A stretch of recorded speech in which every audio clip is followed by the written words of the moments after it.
Man. Pride Month just began, and they're already making headlines for the wrong reasons, bro.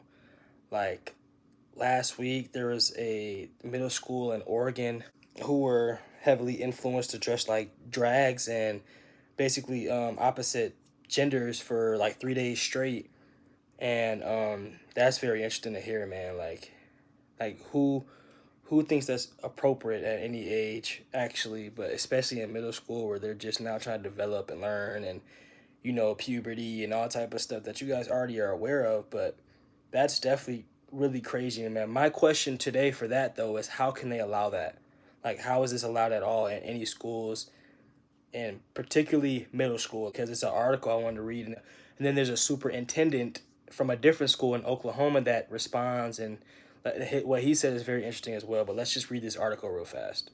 Middle schoolers at the Arts and Technology Academy in Eugene, Oregon, were reportedly encouraged to dress as drag queens, kings, or their favorite queer heroes in celebration of Pride Month. Wednesday was drag day, where students were told to dress like a drag queen, king, monarch, or dress up as different genders. Mm-mm-mm. Thursday was queer hero day. The final event was Pride Flag Friday. That's obviously crazy to hear. That article is already crazy enough, man. But like, what can we do here? Like, who is responsible for this? I feel like it's the teachers that are getting involved, the superintendents, the school officials, whoever it is that's really in the background, hiring these people in a sense that are like they have an agenda behind it. These teachers and these principals and assistant principals. I feel like the people that they're hiring, they know. It's not that they're doing like a light screening on these people. These people are really hiring these people with a agenda behind it. So let's watch what this superintendent at Oklahoma Middle School said about the incident. Were you surprised by this? I mean, when this came across your desk, was it a shock to you, or are you seeing a lot of this type of behavior even in your more conservative state?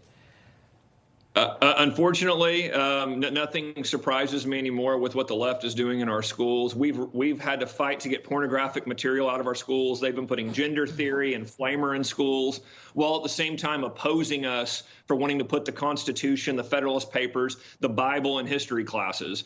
So we've continued to see this ramping up of the left's efforts, even in a red state like Oklahoma. But there has to be accountability. You've got to continue championing parents. We can't allow Joe Biden and his administration to target parents and try to push them out of the process of these school board meetings.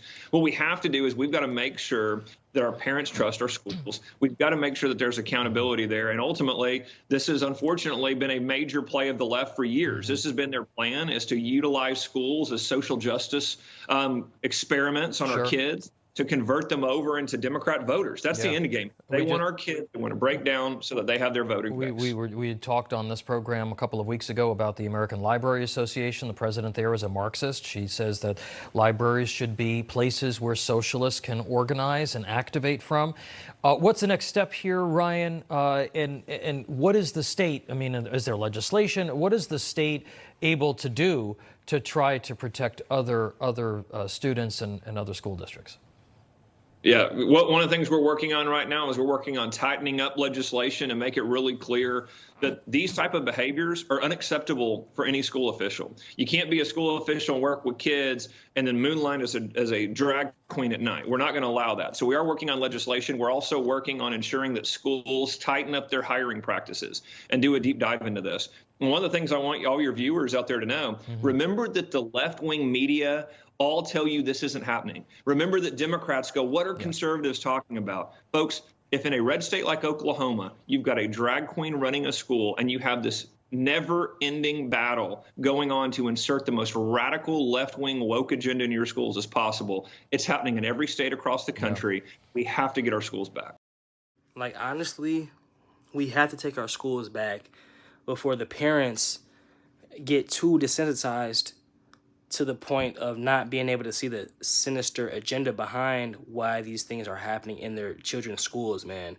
When the parents get desensitized, I feel like that's raps. Like, no, we have to fight to take our schools back, man, or else it's just gonna be worse and worse. Our kids are gonna have depression.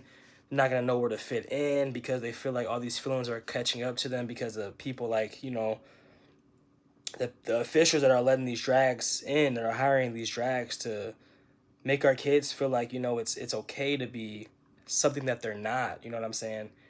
And you know what I'm saying? It's just like literally it's inappropriate, and we have to stop this. Like literally, like I just feel like, it's confusing our kids. Our kids are becoming spiritually lost because they're so focused on their identity and feelings and emotions and the cultural changes instead of finding their identity in God, which is the purpose of all of us. But I just don't understand, man, how Pride Month could be right here and then things start changing. And then we hear incidents like this because drags and trans and all these individuals, LGBTQ, are too comfortable, man. And they're never going to be pleased.